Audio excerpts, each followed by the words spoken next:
ಮೊದಲನೇದಾಗಿ ಶಿಕ್ಷಣ ವಿಚಾರವನ್ನು ನಾವು ನೋಡುವಂಥದ್ದಾದರೆ, ವಿದ್ಯಾರ್ಥಿಗಳಿಗೆ ಈ ತಿಂಗಳು ಅತ್ಯುತ್ತಮವಾದಂತಹ ಫಲ ಇದೆ ಅಂತಲೇ ಹೇಳ್ಬೋದು.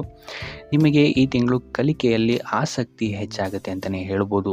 ಇನ್ನು ಈ ತಿಂಗಳು ನೀವು ಇಟ್ಕೊಂಡಿರುವಂತಹ ಗುರಿಯನ್ನು ಸಹಿತ ನೀವಿಲ್ಲಿ ಪೂರೈಸ್ತೀರಾ ಅಂತಲೇ ಹೇಳ್ಬೋದು. ಸೊ ಆದಷ್ಟು 2ನೇ ವಾರದ ನಂತರ ನಿಮಗಿಲ್ಲಿ ನೀವು ಅಂದ್ಕೊಂಡಂತಹ ಪ್ರತಿಯೊಂದು ವಿಚಾರದಲ್ಲಿ ನಿಮಗೆ ಯಶಸ್ಸು ಹೆಚ್ಚಾಗಿ ಸಿಗುತ್ತೆ ಅಂತಲೇ ಹೇಳ್ಬೋದು. ಸೊ ಯಾವುದೇ ರೀತಿಯಾದಂತಹ ಅಡೆತಡೆಗಳು ಬಂದರೆ ನಿಮ್ಮ ಗುರು ಹಿರಿಯರ ಸಹಾಯವನ್ನು ಪಡ್ಕೊಳ್ಳುವಂಥದ್ದು ನಿಮಗಿಲ್ಲಿ ಸಕಾರಾತ್ಮಕವಾಗಿ ಪರಿಣಾಮವನ್ನು ಬೀರುತ್ತೆ ಅಂತ ಹೇಳ್ಬೋದು. ಇನ್ನು ಉನ್ನತ ವ್ಯಾಸಂಗ ಮಾಡ್ತಾ ಇರುವಂತಹ ವಿದ್ಯಾರ್ಥಿಗಳು ಸ್ವಲ್ಪ ನಿಮ್ಮ ಮನರಂಜನೆಗೆ ನಿಮ್ಮ ಸಮಯವನ್ನು ಹಾಳು ಮಾಡೋದರ ಬಗ್ಗೆ ಸ್ವಲ್ಪ ಗಮನವನ್ನು ವಹಿಸಬೇಕಾಗುತ್ತೆ. ಹೆಚ್ಚಿನ ಗಮನವನ್ನು ವಿದ್ಯಾಭ್ಯಾಸದ ಕಡೆಗೆ ಹರಿಸುವಂಥದ್ದು ನಿಮಗಿಲ್ಲಿ ಈ ತಿಂಗಳು ಉತ್ತಮವಾಗಿರುತ್ತೆ ಅಂತಲೇ ಹೇಳ್ಬೋದು. ಸೊ ಟೋಟಲ್ ಆಗಿ ನೋಡುವಂಥದ್ದಾದರೆ ವಿದ್ಯಾರ್ಥಿಗಳಿಗೆ ಈ ತಿಂಗಳು ಉತ್ತಮವಾದಂತಹ ಫಲಗಳಿದೆ ಅಂತಲೇ ಹೇಳ್ಬೋದು. ಇನ್ನು ಕುಟುಂಬ ವಿಚಾರಕ್ಕೆ ಬರುವಂಥದ್ದಾದರೆ, ಕುಟುಂಬ ವಿಚಾರದಲ್ಲಿ ಈ ತಿಂಗಳು ನಿಮಗೆ ಸಾಮಾನ್ಯ ಫಲ ಅಂತಲೇ ಹೇಳ್ಬೋದು. ಇಲ್ಲಿ ನಿಮ್ಮ ಸಂಗಾತಿಯ ಆರೋಗ್ಯದ ಬಗ್ಗೆ ನೀವಿಲ್ಲಿ ಒಂದು ಸ್ವಲ್ಪ ಗಮನವನ್ನು ಹರಿಸಬೇಕಾಗತ್ತೆ. ಅಥವಾ ನಿಮ್ಮ ಕುಟುಂಬದಲ್ಲಿ ಒಬ್ಬರು ಅಥವಾ ಸ್ಪೆಷಲಿ ಮಹಿಳೆಯರಿಗೆ ಈ ತಿಂಗಳು ಸ್ವಲ್ಪ ಆರೋಗ್ಯಕ್ಕೆ ಸಂಬಂಧಿಸಿದಂತಹ ಸಮಸ್ಯೆಗಳು ಕಾಣುತ್ತೆ ಅಂತಲೇ ಹೇಳ್ಬೋದು.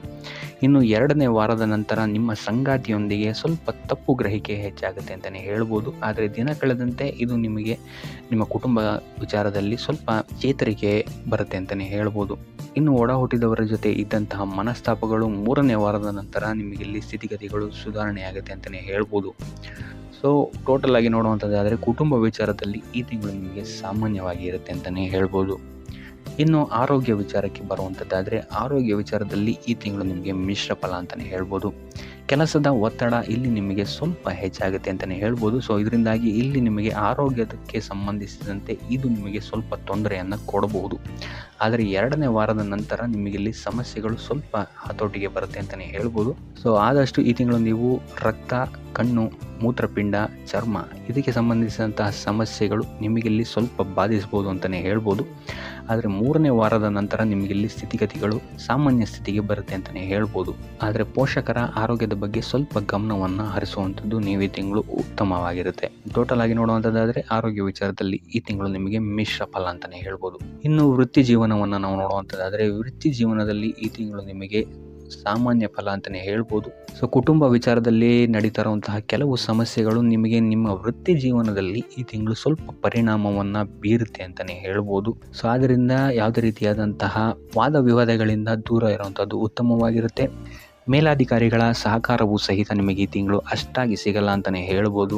ಆದರೆ ಸಹೋದ್ಯೋಗಿಗಳು ನಿಮಗಿಲ್ಲಿ ಉತ್ತಮ ಬೆಂಬಲವನ್ನು ನೀಡ್ತಾರೆ ಅಂತಲೇ ಹೇಳ್ಬೋದು. ಸೊ ಅದರಿಂದಾಗಿ ಇಲ್ಲಿ ನಿಮಗೆ ಕಾರ್ಯಕ್ಷೇತ್ರದಲ್ಲಿ ಮಿಶ್ರ ಫಲ ಅಂತಲೇ ಹೇಳ್ಬೋದು. ಇನ್ನು ನೀವು ಮಾಡುವಂತಹ ಪ್ರತಿಯೊಂದು ಕೆಲಸದಲ್ಲೂ ನೀವಿಲ್ಲಿ ಸ್ವಲ್ಪ ಕಠಿಣ ಪರಿಶ್ರಮವನ್ನು ಹಾಕಿದ್ರೆ ಮಾತ್ರ ನಿಮಗಿಲ್ಲಿ ಯಶಸ್ಸು ಸಿಗುತ್ತೆ ಅಂತ ಹೇಳ್ಬೋದು ಈ ತಿಂಗಳು. ಸೊ ಈ ತಿಂಗಳು ನೀವು ಆದಷ್ಟು ನಿಮ್ಮ ಕೋಪ ಮತ್ತು ಅಸಹನೆಯಿಂದ ದೂರ ಇರುವಂಥದ್ದು ಉತ್ತಮವಾಗಿರುತ್ತೆ. ಯಾವುದೇ ರೀತಿಯಾದಂತಹ ಆತುರದ ನಿರ್ಧಾರಗಳಿಂದ ದೂರ ಇರಿ. ಇನ್ನು ಉದ್ಯೋಗ ನಿರೀಕ್ಷೆಯಲ್ಲಿರುವಂತಹ ವ್ಯಕ್ತಿಗಳಿಗೆ ಈ ತಿಂಗಳು ಸ್ವಲ್ಪ ಅಡೆತಡೆಗಳ ನಂತರ ನೀವು ಅಂದ್ಕೊಂಡಂತಹ ಕೆಲಸಗಳು ಸಿಗುವಂತಹ ಸಾಧ್ಯತೆಗಳಿದೆ ಅಂತಲೇ ಹೇಳ್ಬೋದು. ಸೊ ಅದರಿಂದ ಸತತ ಪ್ರಯತ್ನವನ್ನು ಮಾಡುವಂಥದ್ದು ನೀವಿಲ್ಲಿ ಉತ್ತಮವಾಗಿರುತ್ತೆ.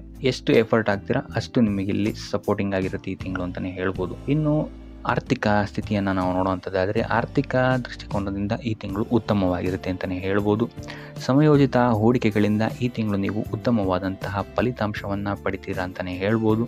ಇನ್ನು ಇದಲ್ಲದೆ ನಿಮ್ಮ ಸಂಬಂಧಿಕರಿಂದ ಅಥವಾ ಕುಟುಂಬಸ್ಥರಿಂದ ಇಲ್ಲಿ ನಿಮಗೆ ಲಾಭವೂ ಸಹಿತ ಆಗುವಂತಹ ಸಾಧ್ಯತೆ ಹೆಚ್ಚಾಗಿದೆ ಅಂತಲೇ ಹೇಳ್ಬೋದು. ಇನ್ನು ನೀವು ಈ ತಿಂಗಳು ಹೊಸ ಬಟ್ಟೆ, ಆಭರಣಗಳನ್ನು ಖರೀದಿಸಬಹುದು ಅಥವಾ ಐಷಾರಾಮಿ ವಸ್ತುಗಳಿಗೆ ಹೆಚ್ಚು ಖರ್ಚನ್ನು ಮಾಡ್ತೀರಾ ಅಂತಲೇ ಹೇಳ್ಬೋದು.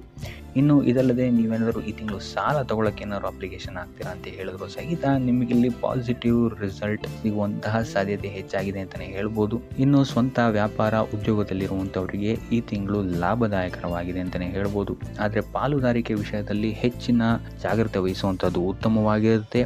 ತಪ್ಪು ಗ್ರಹಿಕೆಯಿಂದ ಮುಜುಗರಕ್ಕೊಳಗಾಗುವಂತಹ ಸಾಧ್ಯತೆಗಳು ಹೆಚ್ಚಾಗ್ಬೋದು ಅಂತಲೇ ಹೇಳ್ಬೋದು. ಸೊ ಆದ್ದರಿಂದ ಪಾಲುದಾರಿಕೆಯ ವಿಚಾರಗಳಲ್ಲಿ ಹೆಚ್ಚು ಗಮನ ವಹಿಸುವಂಥದ್ದು ಉತ್ತಮವಾಗಿರುತ್ತೆ. ಇನ್ನು ಇದಲ್ಲದೆ ಹೊಸ ಹೂಡಿಕೆಗಳಲ್ಲೂ ಅಷ್ಟೇ ನೀವು ಸ್ವಲ್ಪ ಎಚ್ಚರಿಕೆ ವಹಿಸುವಂಥದ್ದು ಉತ್ತಮವಾಗಿರುತ್ತೆ. ತಜ್ಞರ ಸಲಹೆ ಮತ್ತು ಸಹಕಾರವನ್ನು ತಗೊಳ್ಳುವಂಥದ್ದು ನಿಮಗಿಲ್ಲಿ ಒಂದು ಸಪೋರ್ಟ್ ನೀಡುತ್ತೆ ಅಂತಲೇ ಹೇಳ್ಬೋದು. ಸೊ ಆದ್ದರಿಂದ ಯಾವುದೇ ರೀತಿಯಾದಂತಹ ಹೂಡಿಕೆಗಳಲ್ಲಿ ಆತುರದ ನಿರ್ಧಾರಗಳನ್ನು ಮಾಡೋಕ್ಕೆ ಹೋಗಬೇಡಿ. ಆದಷ್ಟು ಮುನ್ನೆಚ್ಚರಿಕೆಯನ್ನು ವಹಿಸುವಂಥದ್ದು ನೀವಿಲ್ಲಿ ಆರ್ಥಿಕ ದೃಷ್ಟಿಕೋನದಿಂದ ಉತ್ತಮವಾಗಿರುತ್ತೆ ಅಂತಲೇ ಹೇಳ್ಬೋದು. ಇನ್ನು ಉಪಾಯ ವಿಚಾರಕ್ಕೆ ಬರುವಂಥದ್ದಾದರೆ, ಶಿವನನ್ನು ಪೂಜಿಸುವಂಥದ್ದು ಅಥವಾ 108 ಬಾರಿ ಶಿವನ ಮಂತ್ರವನ್ನು ಪಠಿಸುವಂಥದ್ದು ಅಥವಾ ಬಿಲ್ವಾರ್ಚನೆ ಮಾಡಿಸುವಂಥದ್ದು ಸೋಮವಾರಗಳಂದು ಇಲ್ಲಿ ನಿಮಗೆ ಇರುವಂತಹ ಸಮಸ್ಯೆಗಳಿಂದ ವೃತ್ತಿರಂಗದಲ್ಲಾಗಿರ್ಬೋದು ಅಥವಾ ಆರ್ಥಿಕ ಸ್ಥಿತಿಯಲ್ಲಾಗಿರ್ಬೋದು ಅಥವಾ ಶಿಕ್ಷಣ ಕ್ಷೇತ್ರದಲ್ಲಾಗಿರ್ಬೋದು ಸ್ವಲ್ಪ ರಿಲೀಫನ್ನು ನಿಮಗಿಲ್ಲಿ ನೀಡುತ್ತೆ ಅಂತಲೇ ಹೇಳ್ಬೋದು. ಸೊ ಇದಾಗಿತ್ತು ಈ ತಿಂಗಳ ನಿಮ್ಮ ರಾಶಿ ಭವಿಷ್ಯ.